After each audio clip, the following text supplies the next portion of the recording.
महिलाएं पत्नियां के तौर पर की, तो फिर बचे हुए मुसलमानों को लव जिहाद नहीं करना पड़ेगा तो क्या करेंगे? वो आपकी शादीशुदा बीवी भगा कर लेके जाएंगे तो क्या नहीं करेंगे? क्योंकि वहां पर ज्यादा महिलाएं चली गई तो बचे हुए लोगों ने इधर शादी की। तो हमारे यहाँ पर बढ़ता हुआ लव जिहाद का जो अनुपात, जो कि मैं कह रहा हूं कि हमारे यहाँ पर एवरेज प्रति वर्ष 10 लाख की संख्या में, कितना? 10 लाख की संख्या में पूरे देश भर में लव जिहाद की पीड़ित हमारी महिलाएं हो रही है। और वहां जाके वो शादी करके प्रसन्न है क्या? क्या हो रहा है उसके साथ? 2-4 बच्चे पैदा करके उसको प्रोस्टिट्यूशन में डाला जाता है। लव जिहाद करके गई हुई महिलाओं में 54% महिलाओं की संख्या विवाह टूटता है, और टूटे हुए विवाह की लड़की को अपने घर में 1% से ज्यादा लोग लेते नहीं है। मतलब 99% लड़की को मुसलमान भी छूट गया, घर वाले भी छूट गए, तो उसको करना क्या पड़ेगा? ज्यादातर अशिक्षित हैं, कम आयु की हैं और ज्यादातर ग्रामीण परिवेश की है। इस कारण उनको प्रोस्टिट्यूशन जैसे, वेश्यावृत्ति जैसे व्यवसाय में जाना पड़ता है। क्या हम हमारे बहनों के साथ ये होने देंगे? मैं आपको पूछ रहा हूं पीछे भी, क्या हम हमारे बहनों के साथ ये होने देंगे? नहीं। अगर नहीं तो समान नागरिक संहिता के लिए आवाज बुलंद करिए और मोदी जी को कहिए कि बिना विलंब इसको लाना होगा। अब लोग कहेंगे कि भाई समान नागरिक संहिता लाई तो मानेगा कौन? क्योंकि अभी मैं जो जनसंख्या की बात कर रहा था उसमें भी बहुत से लोग कहते हैं कि जनसंख्या का नियम तो आएगा, लेकिन कानून आने के बाद उसको मुसलमान मानेंगे क्या? तो मेरा सिंपल प्रश्न है, अगर चीन के मुसलमान वहां के एक बच्चे का नियम फॉलो करते हैं तो हिंदुस्तान के मुसलमानों को भी 2 बच्चे का नियम फॉलो करना होगा।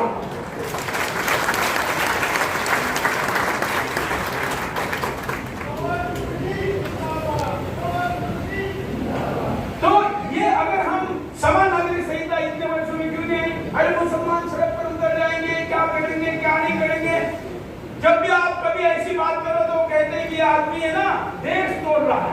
क्या कहते हैं? कोई ऐसी बात करे, विधायक कहे कि समान नागरिक संहिता लाने वाले, तो कहेंगे देखो आदमी देश तोड़ने की बात करता है। मुझे समझ नहीं आता, इस देश में हम समान नागरिक संहिता की जैसे मुद्दों की बात करें तो देश टूटता कैसे है? कौन तोड़ता है? ये तोड़ने की धमकी देते हैं, लेकिन ये नया हिंदुस्तान है, देश तोड़ना तो दूर, 1 सेंटीमीटर जमीन भी अभी जाने नहीं देंगे। ये संकल्प हमारा। ये सड़क पर उतरकर सीएए का विरोध किया, कोरोना शुरू हो गया, इसलिए वो मामला अधर में लटक गया। क्या होना था उसका परिप्रेक्ष्य नहीं हुआ। सरकार क्या कहेगी मुझे पता नहीं, लेकिन देश भर के हिंदू नागरिकों की तरफ से मैं वचन देता हूं कि अगर कोई इस देश में समान नागरिक संहिता कानून बनने पर इसको रोकने के लिए सड़क पर आता है तो पुलिस और सेना बाद में हिंदू समाज सड़क पर उतरकर विरोध करेगा।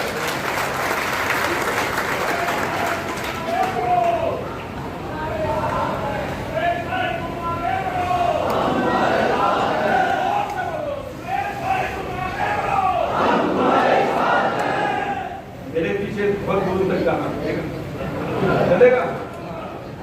आप ऐसे कोई बात नहीं।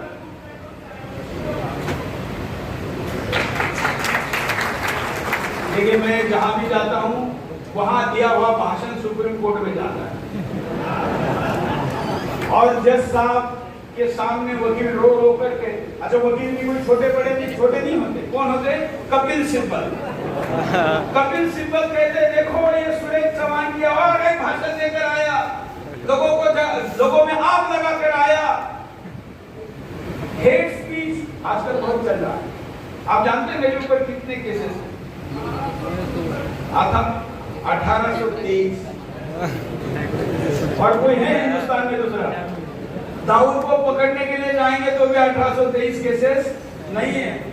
आज भी आ रहा था तो एक नई समन आई हुई थी, तो सुरेश चौहान की पीछे जाना होगा तो 1823 केसेस झेलने होंगे। कौन लोग तैयार है? देखिए बहुत से लोगों ने हाथ ऊपर नहीं किया।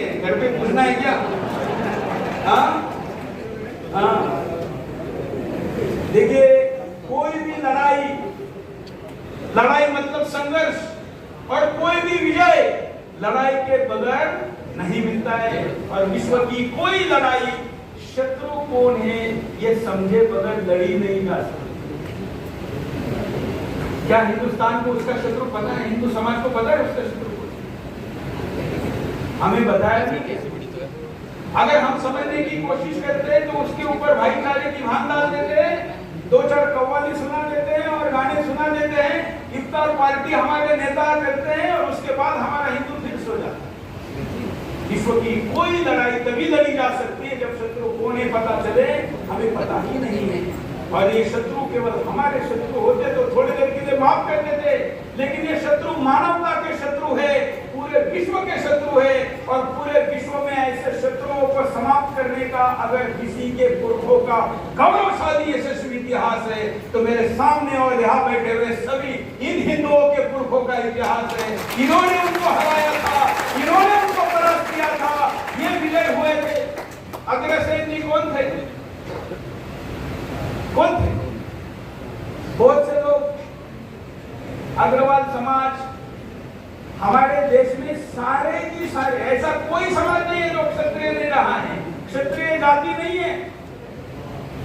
स्वयं अग्रसेन समाज, अग्रसेन महाराजा, जैनियों के सारे ले लीजिए, सारे राजा थे। इतना ही छोड़िए, जिस शांति की बात करने वाले स्वयं बुद्ध कौन थे? राजा थे। मतलब कौन थे? राजा ऐसे थोड़ी बनता था, लड़ते थे, शस्त्र थे, संघर्ष करते थे। लेकिन हमको क्या कहा गया? दे दी हमें आजादी, बिना खड्ग बिना ढाल, साबरमती के संत तूने कर दिया। कितना दुर्भाग्य, कितना बुरा लगता है। मेरे भाई की 2 छोटी सी बच्चियां हैं। अभी ब्रिटेन के प्रधानमंत्री आए थे, वो वहां पर साबरमती में गए और चरखा चला रहे। देखा आपने फोटो? तो उन्होंने देखा चीन वाला आया था, तब भी कहा गया चरखा चलाने। अभी नड्डा जी गुजरात में गए थे तो क्या फोटो आया? चरखा चलाने। तो मेरी वो भाई की बेटियां मेरे पास आई, घर में मुझे नाना कहते हैं, ऐसे मतलब वो मैं चाचा हूं उनका, लेकिन घर में जो नाम दिया जाता है वो कहते हैं। महाराष्ट्र में बड़े भाई को दादा या नाना कहते हैं, मुझे कहते हैं भाई कहता है तो वो भी कहते। उसने कहा ये चरखे में ऐसी क्या ताकत है कि हर कोई व्यक्ति आता है तो चरखा चलाने जाता है? आप बताइए, मैं उनको क्या उत्तर दूं? क्या उत्तर? उसका उत्तर है कोई? इसका उत्तर केवल एक शब्द में है और वो है मूर्खता। मूर्खता, और कुछ नहीं है। हम अपने देश में, अरे महाराणा प्रताप को दिखाइए, ब्रिटेन वाले को लाकर दिखाइए कि इस देश का महान शूरवीर दिखाना है तो ब्रिटेन वाले को महाराणा प्रताप दिखाइए। अभी पानीपत में कहानी मैंने बताई, आपको पता है ब्रिटेन का दुनिया भर में राज था और ब्रिटेन का एक सेनापति, भारत में तब सेनापति नहीं था, आर्टिलरी का प्रमुख था, बाद में सेनापति बना सेना का, जिस सेना ने विश्व भर में साम्राज्य स्थापित किया था। आपको नेपोलियन बोनापार्ट याद है? विश्व का सबसे बड़ा सेनापति कहा जाता है। उसको ब्रिटेन की सेना ने परास्त किया। कौन सी लड़ाई में? वाटरलू की लड़ाई में। उस वाटरलू की लड़ाई में ब्रिटेन की सेना को विजय देने वाले उस सेनापति को उस देश की जनता ने अपने देश का प्रधानमंत्री चुना। तब ब्रिटिशों का शासन था हिंदुस्तान में, वो कलकत्ता में आया, वहां पर उसके ऐसी बड़े कार्यक्रम में प्रगट मुलाकात एक पत्रकार ले रहा था और उसको पूछा गया कि आप इतने बड़े सेनापति है, विश्व के सबसे बड़े सेनापति को आपने हराया, आप बताइए आपके जीवन की सबसे मुश्किल लड़ाई कौन सी? सारे लोगों को वीडियो बना, वीडियो बनाइए। वाटरलू की लड़ाई थी क्योंकि नेपोलियन बोनापार्ट जैसे व्यक्ति को हमने परास्त किया था। लेकिन ब्रिटेन, जिनकी सत्ता का सूर्य विश्व पर कहीं पर भी अंधेरे में नहीं जाता था, अस्त नहीं होता था, उस देश का प्रधानमंत्री कहता है मेरे जीवन की सबसे बड़ी कठिन लड़ाई वाटरलू की नहीं थी। महाराष्ट्र के नगर जिले में काशी नाम का एक स्थान है, वहां मराठों के साथ हमारी जो भिड़ंत हुई थी वो मेरे जीवन की सबसे कठिन लड़ाई थी। कभी नाम सुना है? आपने भी नाम सुना है? शायद महाराष्ट्र के मुख्यमंत्री को भी नहीं पता। ब्रिटिशों की ताकत थी आर्टिलरी, गोला बारूद, बंदूकें, तोप, उस ताकत से उस लड़ाई को लड़े। लेकिन मराठों ने ऐसा शौर्य दिखाया कि ब्रिटिशों को वहां पर परास्त होना पड़ा, जान बचाने के लिए पीठ दिखाकर भागना पड़ा। कौन बता रहा है?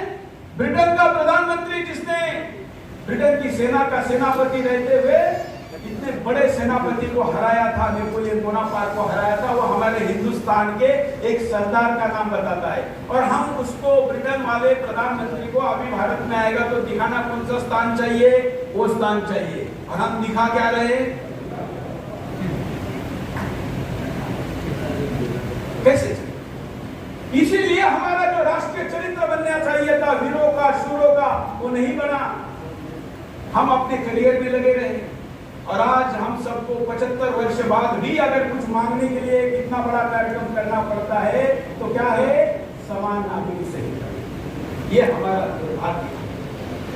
आपने कहा कि मैं जनसंख्या पर बोलूं, तो समान नागरिक संहिता का ही वैसे विषय है, लेकिन आज जनसंख्या के अनुपात की स्थिति क्या है?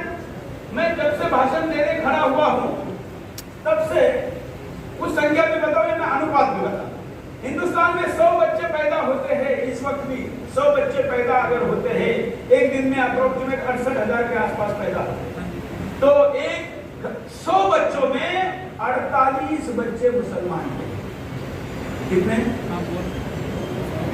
बचे हुए में सब है, मतलब हर घंटे बल्कि हर मिनट जो बच्चे पैदा होते हैं उसमें हिंदू पिछड़ रहा है। ऊपर से शादी के लिए पत्नी नहीं मिलती, इसलिए बच्चे पैदा नहीं होते। ये संख्या भी किसमें ज्यादा है, हिंदू में ज्यादा है।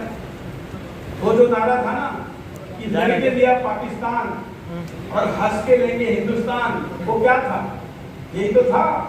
4-4 बीवियां पैदा करके हिंदुस्तान लेने को हंस के लेंगे तो नहीं क्या कहें, लेकिन हम उसको नजरअंदाज करें। आज जनसंख्या के अनुपात, जनसंख्या विस्फोट से भी बड़ी संख्या समस्या है जनसंख्या का बिगड़ता अनुपात। अभी आपने दिल्ली में देखा होगा, दिल्ली के अब तो पूरे देश में हमारे आराध्य हनुमान जी की शोभा यात्रा पर पतरा हुआ, हमारे हिंदू नववर्ष की शोभा यात्रा पर पतरा हुआ, राम नवमी के शोभा यात्रा पर पतरा हुआ। अब हम कोई त्योहार मनाने के पहले हमको ये तय करना पड़ेगा कि क्या ये सुरक्षित बन पाएगा।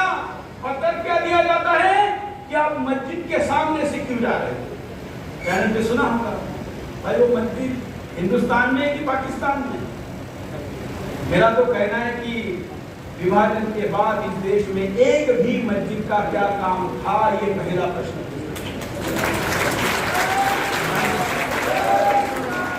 जब मजहब के नाम पर पाकिस्तान दे दिया तो उसके बाद मस्जिद होनी ही क्यों चाहिए थी। अरे हमारे पुरखों ने बड़ा हृदय दिखाया, तुमको यहाँ पर आश्रय दिया, प्यार दिया, इस आशा के साथ कि तुम भी हमारे थे, शायद वापस आओगे, शायद समझोगे, शायद अपनाओगे, लेकिन ऐसा हुआ क्या, चला गया। और अगर ऐसा होकर 75 वर्ष भी बीत गए हैं और अभी भी हम पुनर्विचार नहीं कर रहे हैं तो हमसे बड़ा मूर्ख कोई दुनिया में नहीं है। ये खामखा हम लोग नारे देते हैं कि ये हस्ती नहीं मिटती हमारी। अरे और क्या मिटोगे, ईरान से लेके इंडोनेशिया तक थे 30% रह गए, यहाँ भी सुरक्षित नहीं है, तो और क्या मिटना चाहोगे। केवल ये शेर व शायरी से कुछ होने वाला नहीं है। जमीन किसके कब्जे में है, उसके कब्जे में देश है। हमारे देश में 8 वर्षों से नरेंद्र मोदी जी जैसा महावीर और अमित शाह जैसा मजबूत गृह मंत्री होते हुए भी अभी भी हम कश्मीर में हिंदुओं को वापस नहीं बिठा पाए। सत्य है कि नहीं। एक बार जमीन जब छूट जाती है तो उसके बाद जमीन दोबारा प्राप्त करना मुश्किल होता है। आज भी हम केरल में पुनः हिंदू को नहीं ला पाए, आज भी हम केरल की संख्या दोबारा दुरुस्त नहीं कर पाए। अभी पानीपत में सुबह रुका था, 7 वर्ष पूर्व वहां पर मैंने जो भाषण दिया था, वहां के एक उद्योगपति ने मुझे कहा कि सुरेश जी 7 वर्ष पूर्व जब आपने कहा था कि ये आपके बगल में जो पश्चिम उत्तर प्रदेश है ये आपको इन्फिल्ट्रेट करेगा, तब हमने कहा था कि सुरेश जी तो बोलते ही मुसलमानों के खिलाफ, इसमें कौन सी बड़ी बात है। आज उन्होंने सबके सामने ये कबूल किया कि आज पानीपत का अस्तित्व खतरे में है। लेकिन आपको ध्यान आते आते कितने वर्ष लग गए, 8 वर्ष लगे। अगर हम जागेंगे और उसमें देरी होगी तो जागने का कोई फायदा नहीं है। और इसलिए जनसंख्या के अनुपात के बिगड़ते अनुपात को दुरुस्त करने के लिए इस देश में एक कानून हम चाहते हैं। कानून को कैसे एग्जीक्यूट करना है, करवा लेंगे। बस मैं इस सदन को पूछता हूँ कि क्या इस देश में अगर हिंदू की एक पत्नी और 2 बच्चे हो तो मुसलमान के कितने होने चाहिए? कितने बच्चे होने चाहिए? ईसाई के कितने होने चाहिए? ये कानून लाने के लिए पहले नारा दिया गया था, हम दो हमारे दो, 1952 में दिया गया। 1952 के नारे को हिंदू ने किसी वेद मंत्र की तरह एक नियम माना और पालन किया। कानून नहीं था, नारा था, लेकिन हमने पाला, उधर नहीं हुआ। आज हम इस नारे को बदल कर कह रहे हैं कि हम दो तभी हम मानेंगे जब सबके 2 होंगे, नहीं तो हम नहीं मानेंगे। मैं जानता हूं कि बच्चे पैदा करने का कंपटीशन मैं कभी नहीं करवाता, क्योंकि ना हमारे बच्चों के हित का है ना देश के हित का है। लेकिन फैमिली प्लानिंग का मतलब बच्चे 2 ये नहीं होता है, ध्यान रखिए। फैमिली प्लानिंग का मतलब 2 बच्चे नहीं होता है। फैमिली प्लानिंग का मतलब होता है कि आपकी आमदनी कितनी है, आप बच्चों पर खर्चा कितना कर सकते हैं, आपके पास रहने के लिए घर कितना है। तो अगर अमीर हिंदू कम से कम ये कानून जब तक नहीं आता तब तक एक बच्चा भी ज्यादा पैदा करे तो फैमिली प्लानिंग में कोई नुकसान है क्या? है क्या कोई नुकसान? है क्या? मैं जानता हूँ कि शिक्षा महंगी की हुई है, हमारे बच्चों को फीस भरकर शिक्षा नहीं मिलती और उधर फ्री में है और ऊपर से चावल दिए जाते घर लेकर आने के लिए। लेकिन हमको खुद का गणित साल बिगड़ा तो भी चलेगा, लेकिन धर्म का, देश का गणित अगर बिगड़ने नहीं देना है तो इस पर पुनर्विचार करना होगा। ये जब तक कहेंगे नहीं तब तक कानून आएगा नहीं। और इसलिए हाथ उठाकर मुझे बताइए कि जनसंख्या नियंत्रण हम 2 हमारे 2 तो सबके 2 का समर्थन कौन कौन करता है? एक हाथ का मतलब 50% होता है, 2 हाथ। मेरे पीछे मुट्ठी बांधकर कहिए, ये वीडियो अभी मोदी जी को भेजेंगे, बोले माननीय प्रधानमंत्री मोदी जी, हम अम्बाला के देशवासी आपसे प्रार्थना करते हैं, आग्रह करते हैं, मांग करते हैं, इस देश को बचाने के लिए, इस देश में जनसंख्या नियंत्रण कानून को लाइए। हम तो हमारे दो सबके 2 का नियम बनाइए। हिंदुस्तान का इस्लामीकरण रोकिए। इस कानून के लिए हम आपसे आग्रह करते हैं, प्रार्थना करते हैं। धन्यवाद। मैं आशा करता हूँ कि हमारे लिए प्रार्थना मोदी जी तक जाएगी।